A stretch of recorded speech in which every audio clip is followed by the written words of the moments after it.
What's up, guys? It's your boy Terry, and on today's show, I want to talk about Uvalde, black women, and why I left the Democratic Party. So before I begin the video, please like, share, comment, and subscribe to the channel. I'm really trying to boost my number of subscribers to the Black Republican Theory, and I'd also like to kind of just get the word out more about the channel as I grow and cover more things and more content.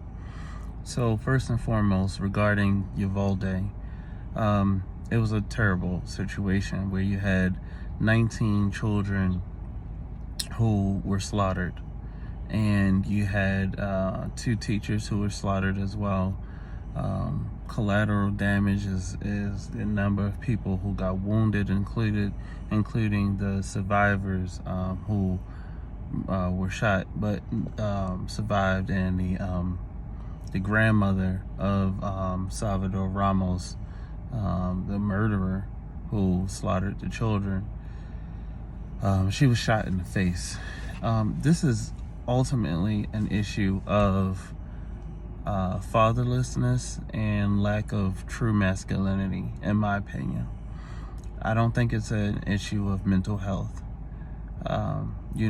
The governor of Texas said, well, a lot of people who shoot and shoot others have mental health issues. Yet, the American Psychological Association said that less than 1% of mass shootings actually happen because of a person with mental health issues. Furthermore, the largest demographic and most underserved demographic with mental health issues are black women. Black women of all ages, different age groups, whether they be, teenage all the way up to elderly, and adolescent black men. Yet you do not see the same amount of mass shootings committed specifically by black women. And so and that's not for a lack of access to a gun, because gun ownership is growing amongst black individuals, specifically black women. And so we have to dispel this narrative that mental health is the ultimate reason and cause for these shootings. Now, we also have to address the fact that it took the police over an hour to get into the classroom, and it ultimately took a Border Patrol member to shoot Salvador Ramos dead. And that just so happened to be an off-duty Border Patrol member who was there for their own child and heard, what was going on. I've been said, and I have been a large supporter of Border Patrol, and that we need to support law enforcement, and that we need to support the Border Patrol who do their jobs on and off the clock clearly. I think that the Uvalde police dropped the ball on this, especially the fact that they had done an active shooter drill literally just the week before.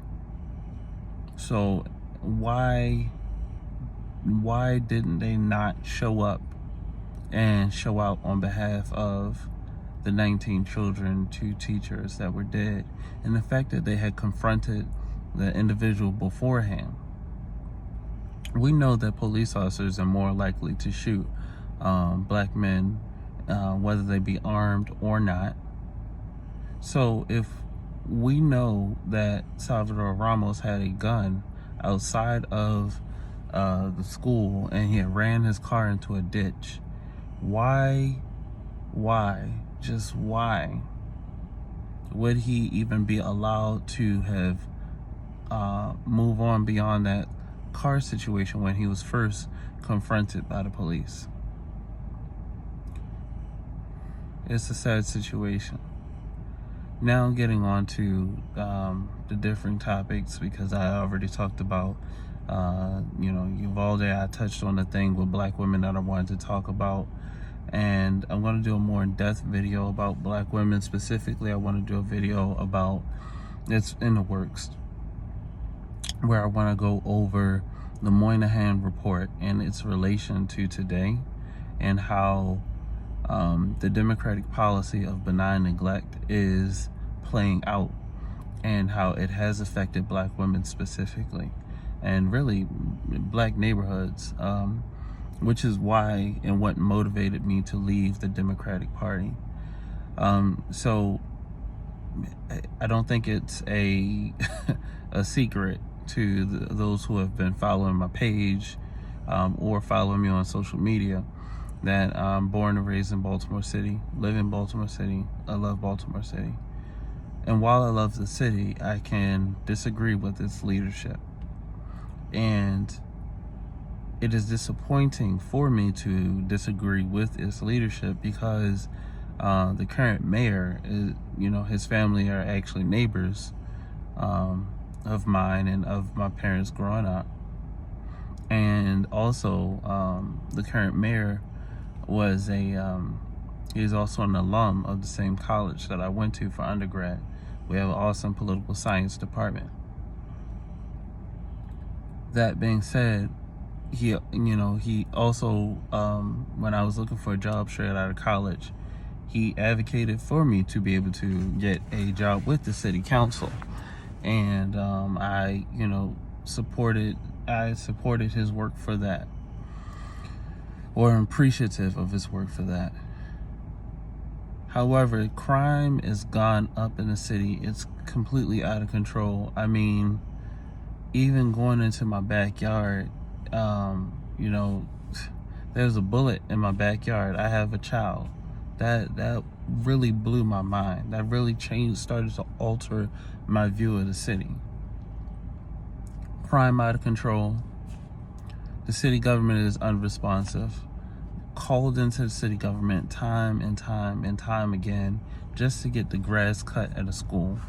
And those who have followed my page, you have seen the video about the school at Grove Park Elementary Middle, which is now vacant. The grass is literally 3 feet high, almost 4 feet high. It's come up to my torso now.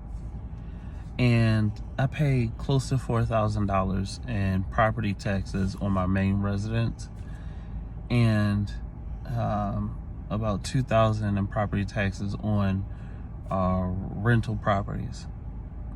I would like to see the money that I have invested into the city actually work, and it's not.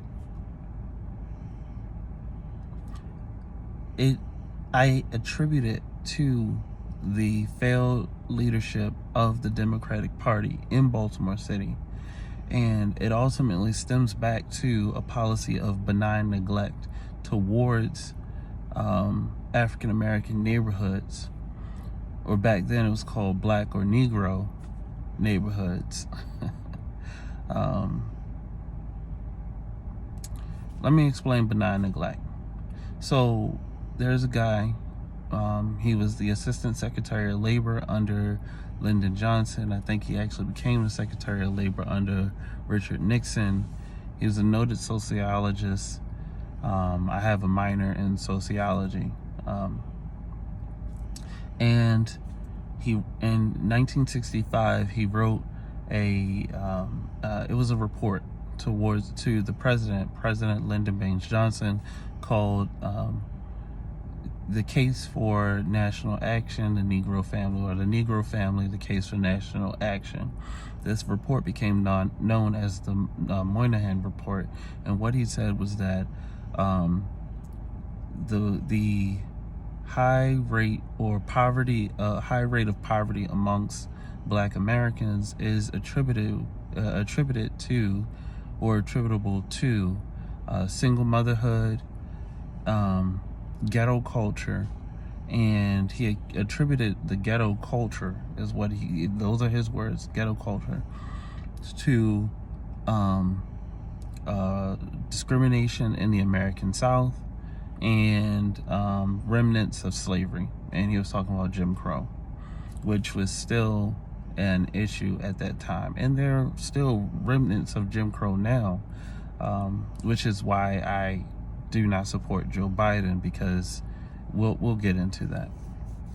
Well, a couple of years later, after the Moynihan report, mind you, in the 60s, there were the marches for civil rights, there were the protests, there were demonstrations. You had Dr. King and everyone else who were really putting their neck out there, Malcolm X, everyone else, who were teaching peace.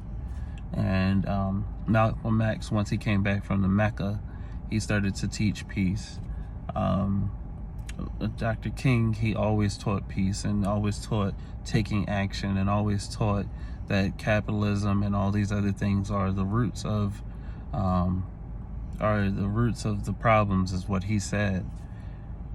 Well, we achieved the 1965 voting rights. We achieved the Civil Rights Bill. We achieved the fair housing bills and everything else to bring down the structures of discrimination that had been holding us back. And then in 1968, Dr. King was assassinated. And that has been proven in court to have been set up by the FBI. Well, soon after all of that, the unrest happened, the riots happened, people retaliating that the national leader had actually just been slain. And race relations started to become a little bit more unspoken in terms of it became a third rail of American politics, a hot button issue. Well, the same guy, Moynihan, Daniel Patrick Moynihan, who became the U.S. Senator from New York, he wrote a letter to Richard Nixon saying that, black folks have benefited from policy directed specifically towards them, and that they would benefit from a period of benign neglect. And so his idea of benign neglect was, let's focus on other racial groups and categories.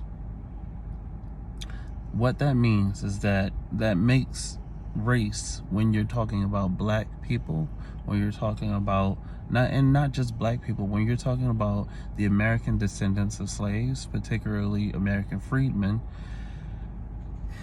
it makes policy geared specifically towards them a third rail, something that's untouchable, something that we should not, we shouldn't discuss. That's the policy of benign neglect. And you see that play out in American culture today. So take the example of Grove Park Elementary Middle. Well, the school was shut down. It was the anchor of the Grove Park community. Some people bought their homes because it was close to a school. That school was moved over to another area. Now, the school is sitting and becoming languishing, and it's a haven for crime. Well, people are going to leave the neighborhood. People are going to, the crime rates are going to go up. The insurance rates are going to go up. It's a cycle. That's the policy of benign neglect. And that is ultimately why I decided to, that's one of the major reasons why I left the Democratic Party, because it was unresponsive to black issues. Now, another reason why I left the Democratic Party was seeing the failure of our national politicians to actually address black issues, especially as those who were organizing, these different fights were bringing it up. So if you talk about police reform, for example, you have, in the wake of, the George Floyd murder, and that happened before everyone's eyes, and it was recorded. You had senators like Tim Scott and Cory Booker and Congresswoman Karen Bass, who came together and said, let's go ahead and write some legislation for this. Well, instead of taking what they could agree on, the senators, particularly the two Democratic senators, they walked away from the table. The Republicans were ready to make a deal, and the Democrats walked away. President Biden decided to, only after 2 years in being in office, to write an executive order that only applies to federal agencies and federal law enforcement. That federal law enforcement is the FBI, the CIA, Border Patrol, the Postal Service. These are considered federal agencies. I need to ask you this. How often do Black people, who are the largest victims of police brutality, actually come in contact with the agencies that I just named? It's not the CIA doing chokeholds on Black Americans who, out on the street selling Lucy's. Yes, I'm talking about Eric Garner. It's not the FBI pulling over Black women just driving to their jobs like Sandra Bland. So Biden's executive order is largely useless. And part of the blame does lay with Black people.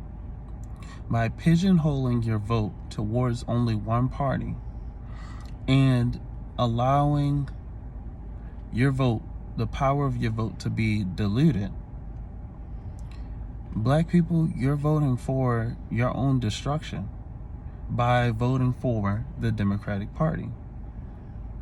Or Black people have voted for their own destruction by voting for the Democratic Party, in my opinion. Now, Black people vote Democrat because as during the Great Migration, we moved to the north, and the Democratic Party controlled a lot of the major cities and the unions and everything else. We decided, hey, we want to be part of the political action too. And truth be told, the Republicans have largely abandoned the Black vote by leaving the urban areas and leaving, they haven't been competing for the Black vote. In a lot of races, Republicans don't even run candidates in Black areas. Regardless of the merit of those candidates, they have not run candidates consistently in Black areas, not to mention the marketing, etc., etc., etc. And so Black people have largely voted for their own destruction and continuing the policy of benign neglect and not demanding tangibles from the Democratic Party and voting Democrats out of office when they have not delivered. Furthermore, Black people have allowed the organizations that were incorporated to represent us, have allowed them to be co-opted by their donors. And I'm talking about the NAACP. The NAACP, for example, is literally 5 minutes from my neighborhood, from the Grove Park area, where I have consistently advocated for the school to be reopened. Yet time and time again, the NAACP is advocating for literally everything else, not even talking about crime in Baltimore, a majority Black city, not talking about anything else, and has allowed Biden to literally talk about everything else without saying, well, hey, we'll pull out and vote for another person, party, nominee, anything. There are organizations that you can support to be a part of the solution. There are organizations like the ADOS Foundation, ran by Yvette Carnell, or the National African American Gun Association, or Black Guns Matter, ran by Maj Touré. All of these organizations advocate for Black people and solutions that will benefit Black people. There are also candidates currently like Marcel Dixon down in South Carolina, who's challenging Jim Clyburn. And I strongly support and would hope that everyone get active into campaigns, causes, and organizations that will support rebuilding our communities, because at the end of the day, the American freedmen, the American descendants of slaves, foundational black Americans, whatever you want to call yourselves, you cannot operate solely in the silo. We have to get active and get involved in order to push the policies that we want to see. And we have to be able to spread the vote towards candidates or parties that will support majority of the issues that we support. For me, that is the Republican Party. Why is that? No, the Republican Party by and large does not support reparations, but the Republican Party does support some of the other things that I believe in based on either my faith or based on policy. I'll get into that in another video. And so I think that's all for today. Don't want to ramble on too much. Please like, share, comment, and subscribe. And I hope to upload the videos that I have mentioned in this video, the other content, really soon. Thank you.